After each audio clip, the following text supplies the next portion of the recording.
That's just straight off the top of the brain here today. I'm trying to get all my information out before I go to jail. Not the rest of you. The Celtics. Someone just tuned in. They're like, why is Chris going to jail? What happened? Did you hear about Chris? Celtics beat the Nuggets 124-118. Kyrie had 33 points and 7 assists as Boston improved to 24-6. They now have the best record in the Eastern Conference. CC, what did you think of the Celtics last night? The Celtics are nice. All the conversation will be about Kyrie Irving, but Jaylen Brown.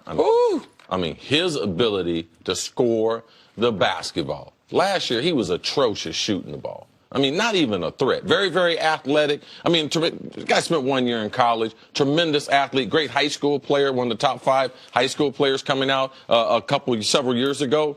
But to see him improve his intermediate, his three-point shot, and to be able to support Kyrie Irving, they have a winning formula. All right, let's keep it tight, and then Kyrie can go off in the fourth quarter. Or let's allow some of these other players to play. To me, Brad Stevens, what he's doing, night in and night out, you can see the team developing. So they actually have more ways to winning games than I thought they would at this point in the season. But Kyrie, this is what he's capable of doing. The times you criticize him is when he's not doing this. I was so impressed with the Celtics last night. They didn't have Al Horford.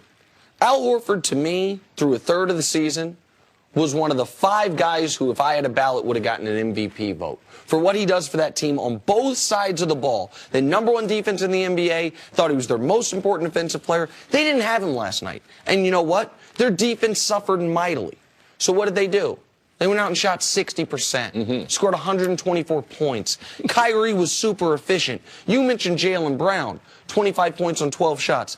How about Jason Tatum? Jason Tatum leads the NBA in three-point percentage, shooting over 50% from 3 this year. He took 1 3 last night. You know why that impresses me? This is a rookie, a 19, I think just turned 20, 19 or 20-year-old who is shooting over 50% from 3. Last night didn't have open looks. Not going to force it.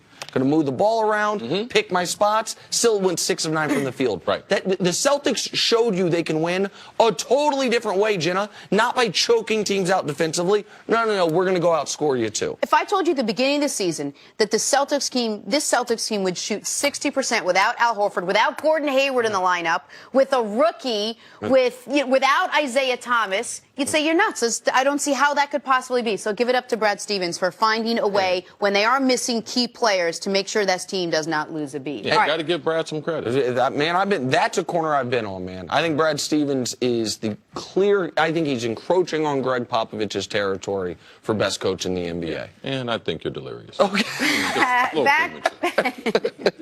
Back to the NFL. He might be with that fever that's right. Back to the NFL. The Rams will head up to Seattle to face the Seahawks on Sunday, fresh off their loss to the Eagles. So Los Angeles is trying to get their 10th win of the season in the hostile confines of CenturyLink. While Seattle tries to keep their playoff hopes alive at 8-5, here's Rams head coach Sean McVay on the matchup. It's a great opportunity for us, and that's the way that we look at it. You know, unfortunately, things didn't work out the way we wanted last week, but we've got another great opportunity to respond and get ready to go against a great opponent at their place, division game, and the goal is to see if we can kind of maintain our division lead. It's going to be a great atmosphere, a great environment. I know our guys are excited to be able to compete against a great football team, and we can't wait to get going.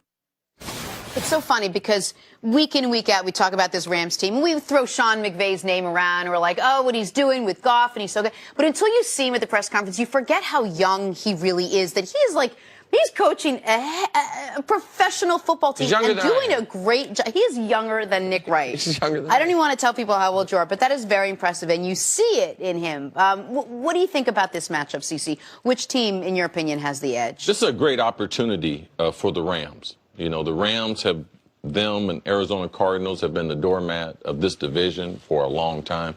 Pete Carroll and Russell Wilson, the rival in Seattle, they've dominated. They've been one of the best teams in the NFC, not only in the NFC West.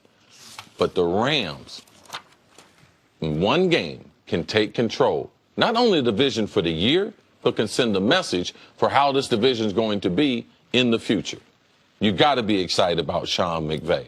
Last year, I criticized the Rams when they did their coaching search. I thought that they went over coaches I thought they went over people who had really spent more time in the business and really deserved this right. But I got to give the Rams credit for actually thinking outside the box. They knew, like Mike Tomlin, the Pittsburgh Steelers, when they interviewed him, this guy is special. Now, he might not be ready to be a head coach, but I'm not going to let him go out and interview anywhere else. Right. And we might hire him one job too early, but we'll make the mistake. So I got to give the Rams credit for that. But this is a big game for the organization. This is team still in transit. Last year moved to L.A., still not 2 years away from moving into their home stadium. If they can get this win against Seattle, take control of the West, send the message to Seattle, who has aging players, especially defensively. This is a huge game for the Rams. It is, and I'm going to talk about it from the other side of it,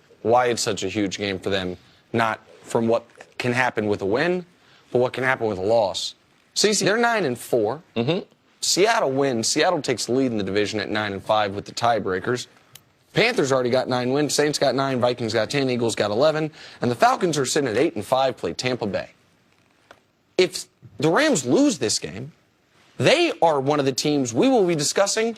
Oh, are they going to be the NFC team that doesn't have a seat in the playoffs in this game of musical chairs? They would, if the Rams lose this football game, they will be in a tiebreaker situation with Atlanta for the final spot in the playoffs. And while I know what people are going to say, the Rams always play Seattle well. The Rams, Russell Wilson plays worse against Seattle, or worse against the Rams than anyone else. He has 5 losses, 9 turnovers.